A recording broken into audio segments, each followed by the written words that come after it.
and welcome back to Fantasy Football Hub and another edition of Hot Topics. It's Gameweek 8, so this week we're going to be making a wildcard draft. There's been lots going on during the international break with some players away and a few injuries and things, but who better to discuss this topic than Wes Prickett or FPL Heisenberg. Wes, how you doing? Yeah, all good, thanks Ethan. How are you, bud? Yeah, not too bad at all. Looking forward to talking a bit more FPL because it goes a bit stale during the international break. So happy to dive back into it. So Wes, we've been making a bit of a wildcard draft, or more so, you've been making a bit of a wildcard draft. You're the expert here. Let's dive straight into it.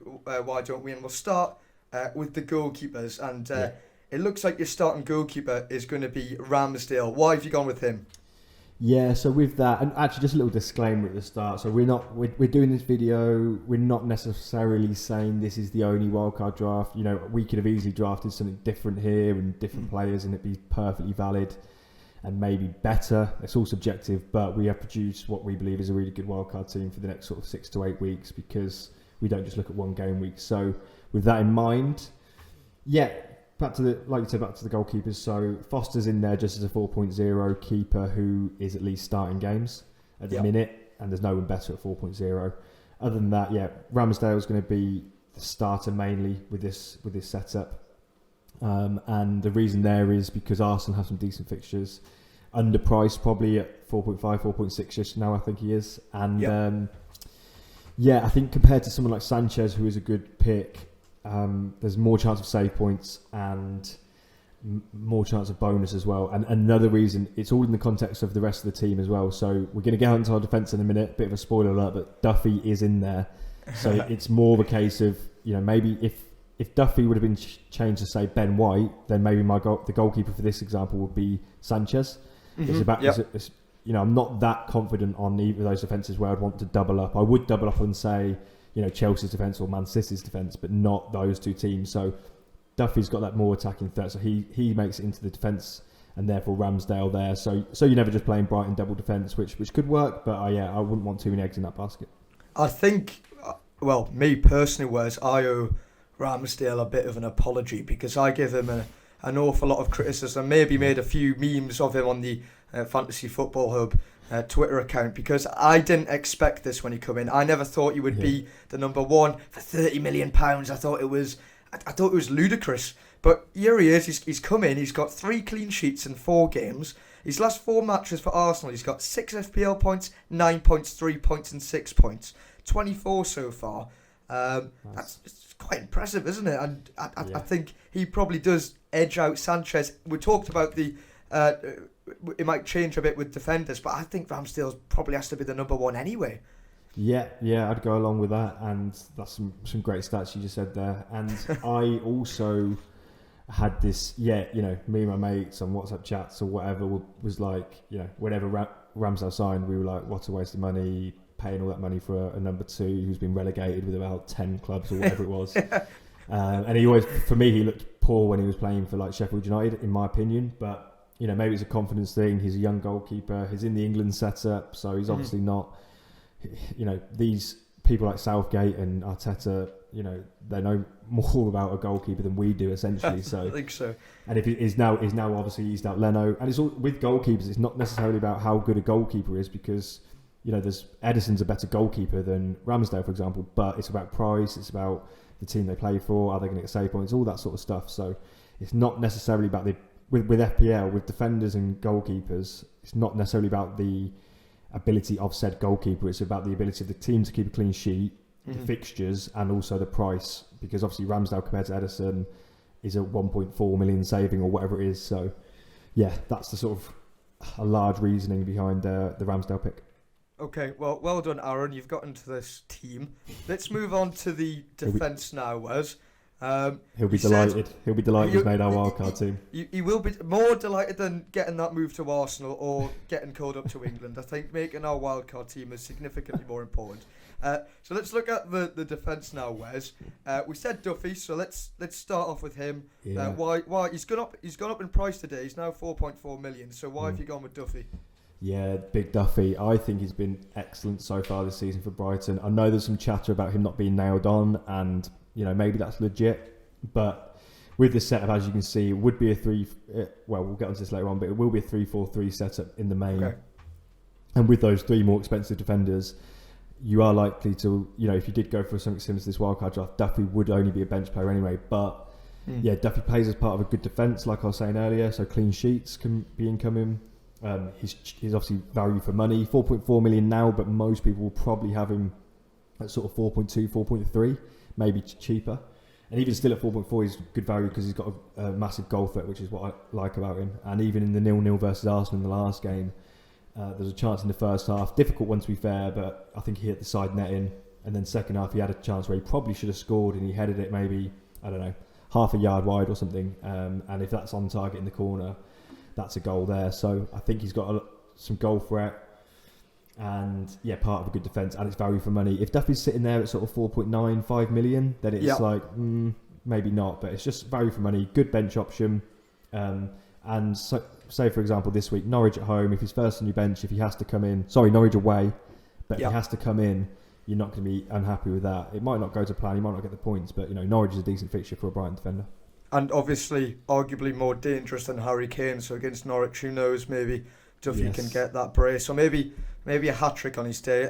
Let's look elsewhere. There's a couple of yellow defenders, meaning that they could be doubts. But obviously, we heard the other day with Trent Alexander-Arnold, Liverpool said that they expect Trent and Jota as well should be fit to play. There's 3 premium defenders there. Whereas Trent, Rudiger, and Diaz. Why those 3?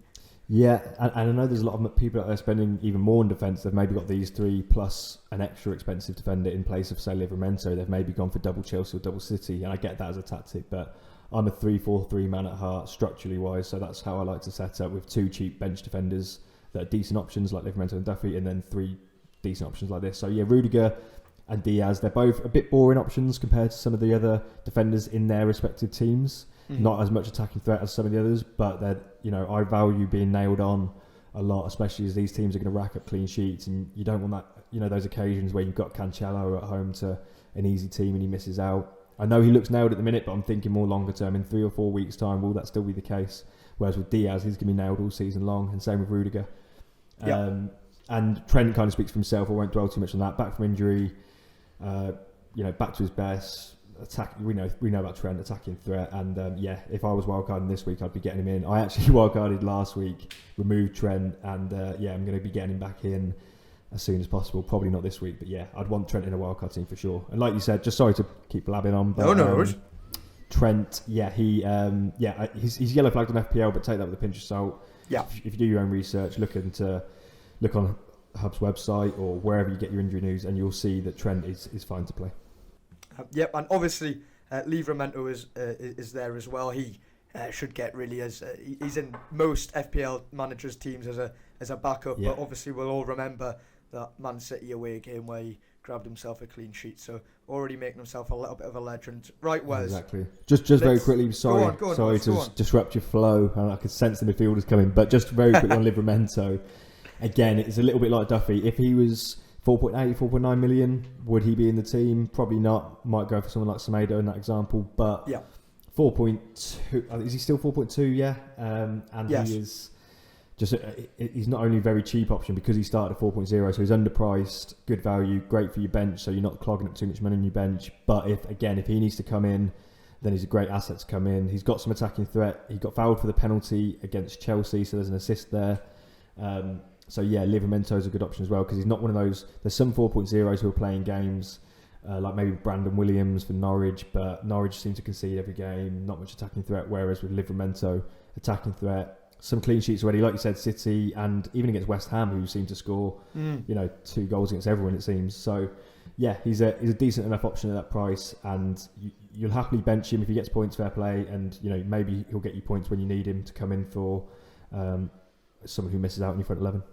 I brought in Markel ludicrously, and I say ludicrously because on the game week I brought him in, it was against Brentford, and he gave away a penalty, got a yellow card, and conceded a few goals. I think he wound up with 0 points or something. So I wish I opted for Livramento instead. Right then, Wes, let's make it onto this midfield. Yes, Here it is. So obviously let's start with Salah. Do you have to have Salah in the FPL team, and if you don't, do you have no success whatsoever this season? Interestingly enough, I saw something on Twitter. It is an anomaly, so it's very hard to do this. But it was someone in the top 400 in the world hasn't had Salah all season. I think it was 378, something like that. But that is very much a one-off, and how he's achieved that is quite remarkable. Yeah, Salah is way and above, way out in front as the top point scorer. He's one of those players who's very rarely injured. He's on penalties. He's in the form of his life, in my opinion, in terms of, the last couple of seasons, he's racked up the FPL points and still been a great asset, but he's kind of looked a bit jaded sometimes. He didn't really look... Some games I was watching him thinking, there's more to come from him, it just wasn't there. And I think my theory anyway, it could be, incorrect, but my theory is a good summer rest for Salah, and he's now playing really, really well and scoring points in big games. So, yeah, for me, I haven't contemplated removing him once this season, and yeah, I definitely wouldn't remove him on a wildcard. I think he's averaging 10 points per game so far, Wes, which incredible. It is incredible, because I think second after that is Antonio, who may or may not be in this team. We'll find out later on. But Antonio, and he I think he's on like 49 or something. But yeah, I think that's right. Something like that. But anyway, Salah is running away with the FPL points total at the minute. Okay, let's have a look at... I started on the right of that midfield. We'll continue going that way. Rafinha, obviously, there's been talks of the South American World Cup qualifiers making him a doubt, and another 15 Premier League players as a result being a doubt. But you've got him in this team. Why have you stuck with Rafinha? Yeah, so if I was wildcarding this week, my logic would be that I'd keep Rafinha. I'd then let my bench defenders, as you can see there... Like I said, I'd start with those three premium defenders. I'd then have Duffy probably first sub away at Norwich. Perfect, absolutely fine to cover for Rafinha. And even Livramento at home to Leeds without Rafinha would be, a decent enough chance of a clean sheet or some attacking returns. Yep. So there's enough in the squad there to carry Rafinha for that 1 week, and he's still got good fixtures after that. And yeah, I think Rafinha's one of those underpriced players who's very close to exploding once he... he's done what he's ticked over so far, but I think there's more to come from him. Other than that, I don't know if you want to add anything on Rafinha before I move on to the sort of cheaper midfielders. I think the fixtures, Southampton, Wolves, Norwich, Leicester. Obviously, Leicester struggling at the minute. Yeah. It's a good run of 4 games. Obviously, we'll see if he's available for this game week. But I think with Leeds' fixtures as well, Bamford out. I think Rafinha is the best Leeds option, and obviously we all know Leeds like to attack and get returns, so I think it's sensible to have a Leeds asset, and Rafinha is the best one of the bunch. But yeah, go on, Wes. I agree, I agree with all that. Yeah, so I'll touch on these 3 cheaper midfielders. Actually, I'll do Gallagher and Mbeumo together. So these 2 are both roughly similar priced, and there's some good options at that price range at the minute. There's sort of Smith Rowe, there's 2 or 3 from Newcastle. What am I talking about? Everton. Decore, Gray, Townsend, all around that 5.3 to 5.8 million mark. And another thing with this team, once you see the strikers, you'll probably be able to realise that we've got maybe, depending on how this team looks, you'd actually have maybe 1.5 to 2 million in the bank here. So this has definitely got some flexibility. So someone like Gallagher, if you fancied a Phil Foden, you could probably do that. But Gallagher's one of those where you could definitely make a case for going without him in this team. Palace's fixture is a bit of a mixed bag, but I do still believe in Gallagher. He's had a really strong start to the season, and again, I think he's good value for money. So that's why he's in. But again, he's a subjective one where, like I say, if you wanted to make a switch up to, say, Son and maybe save some money on some of the strikers that we're going to get onto, then that's a viable option.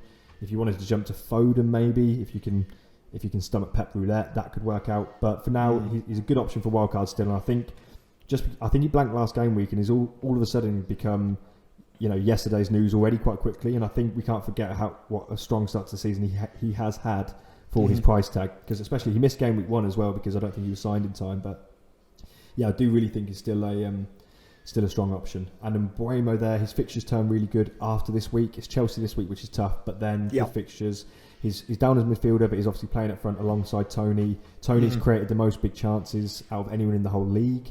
So, and a lot of them have been for Mbeumo. So if Tony can keep up this good creativity, then that's going to help Mbeumo get chances.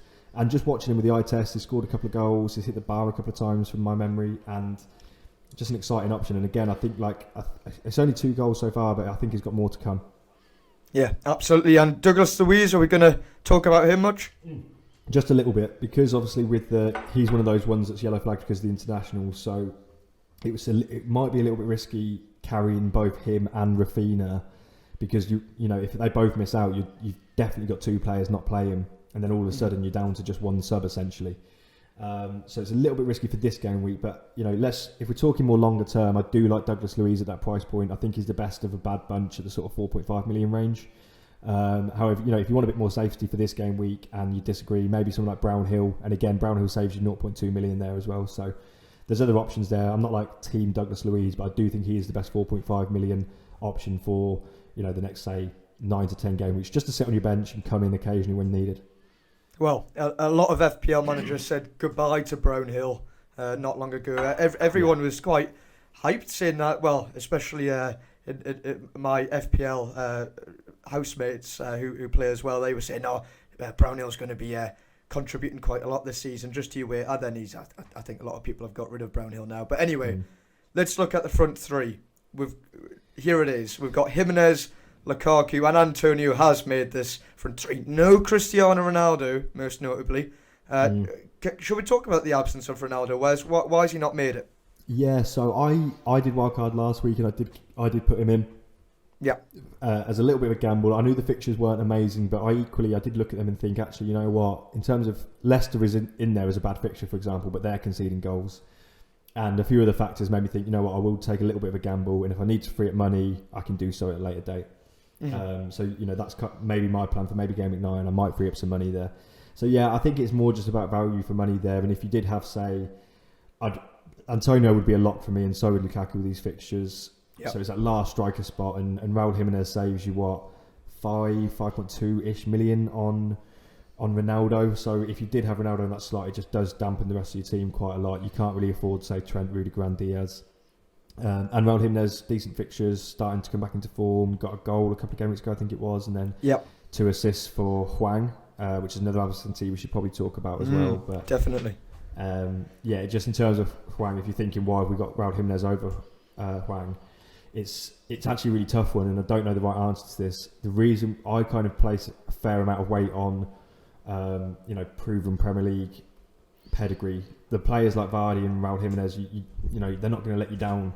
Whereas with Hwang, is he going to be? I think he's scored from every shot on target so far this season.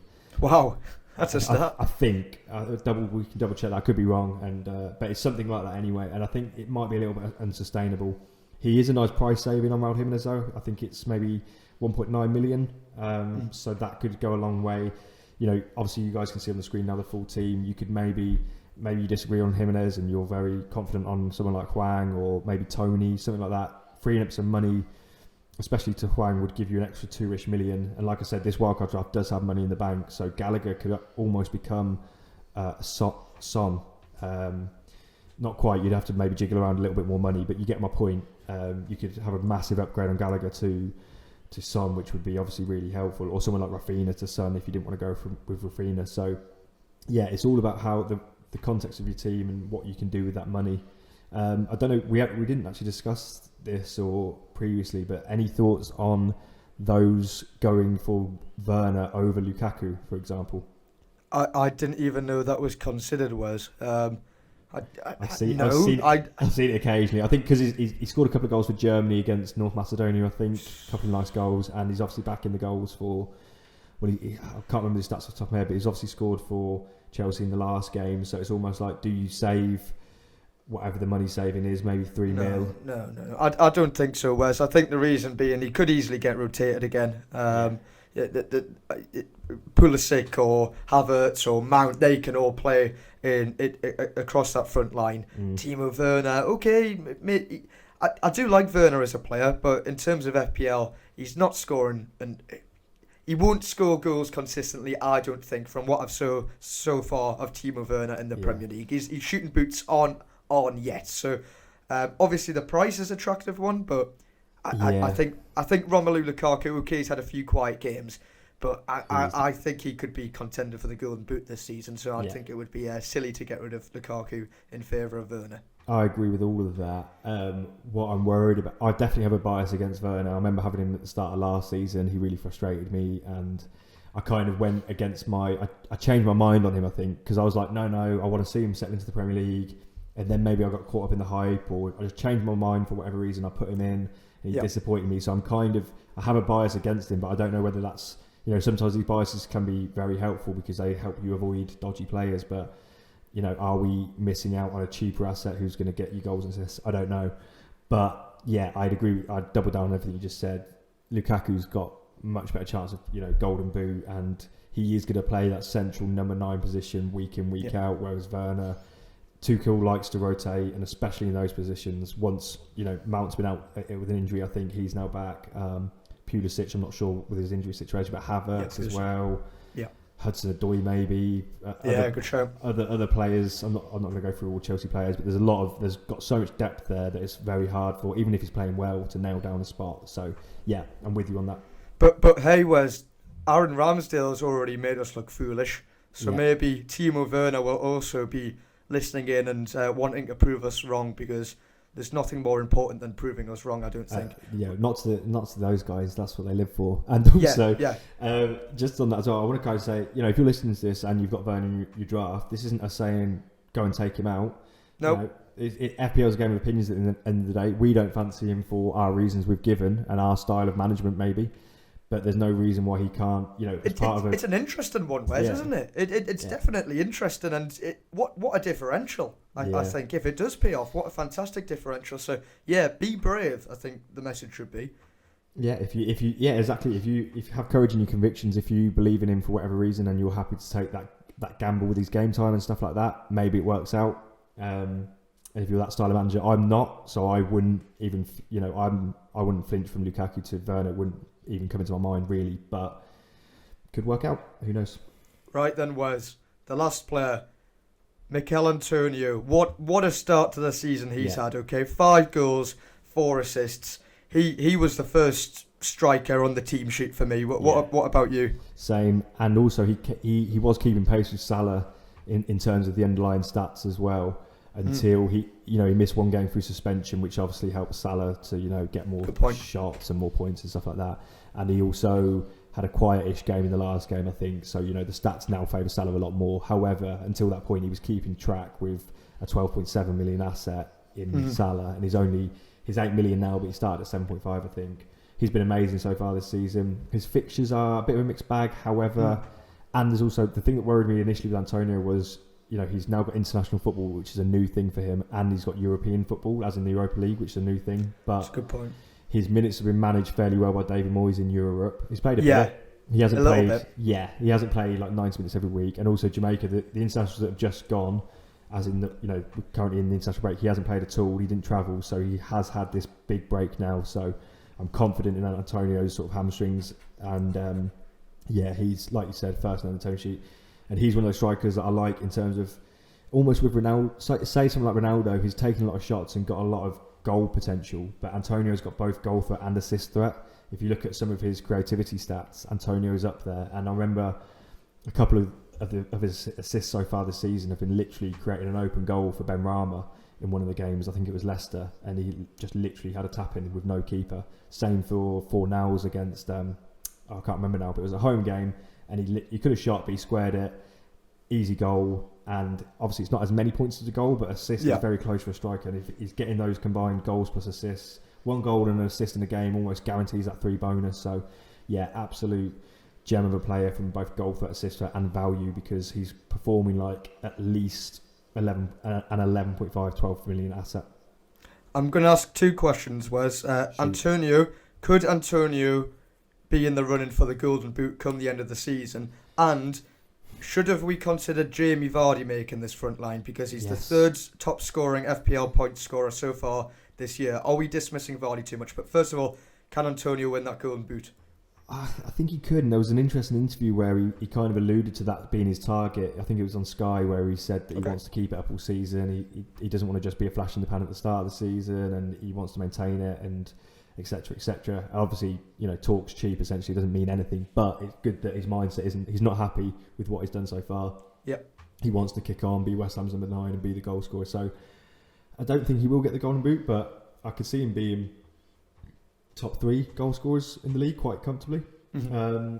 And your next question about Vardy, yeah, I mean, we keep doing it. Myself as well, like we spoke about Ronaldo, we spoke about Jimenez and Hwang, we spoke about Lukaku versus Werner, and Vardy, we almost finished this video without talking about him, and we keep ignoring him all season. I tweeted, when I was on my wildcard, I tweeted about Vardy, like, am I ignoring him? Are we all ignoring him? And I still ignored him on my wildcard. He outscored Lukaku, he outscored everyone in my front line. I think he got maybe 8 points and my front line all blanked. So, yeah, I mean, I don't know what it is. I think it's maybe his age.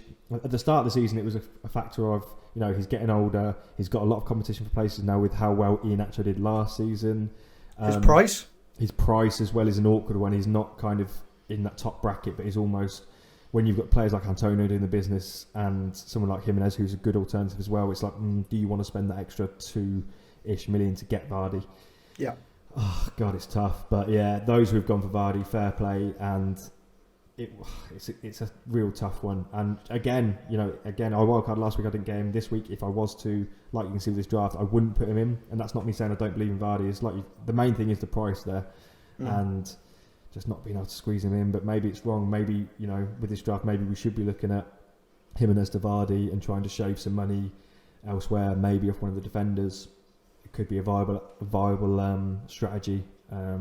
So yeah, it's real tough on him missing out, and here's another one that's going to be gutted. He's missed out, I think. Yeah. So Jamie Vardy, Aaron Ramsdale, and Timo Werner. Continue to try and prove us wrong. I think is the message from this episode. Right, Wes. I think time's ticking, and we've talked an awful lot about this team. Hopefully, we've given the guys out there a good idea for Game Week 8. Shall we wrap this up? We shall indeed. We shall. Okay, well, thanks very much for watching Hot Topics. I'm Ethan James. That's Wes Prickett or FPL Heisenberg. And be sure to tune in next week.